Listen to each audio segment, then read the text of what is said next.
You're good. Alright, so today I'm gonna be talking and like commemorating my like step grandfather. His name's Jim.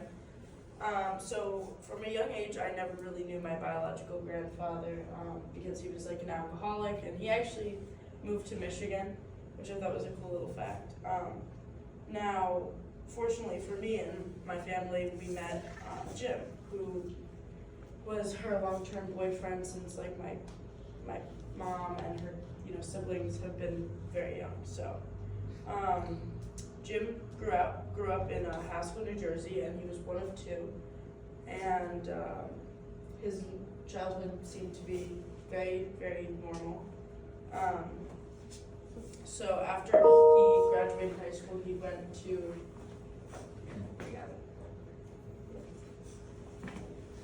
NYU, where he studied to become a machine engineer. After he graduated, he got a job at a chemical plant called DuPont, which is in New Jersey. He also became a landlord, which was the way that my grandma and him ended up meeting. What happened was my mom went outside one day and asked to help him out with yard work. And anyway, they just kept doing that for weeks on end. And then Jim asked if my mom and her, his mom and siblings wanted to go to the zoo. And that's what they did.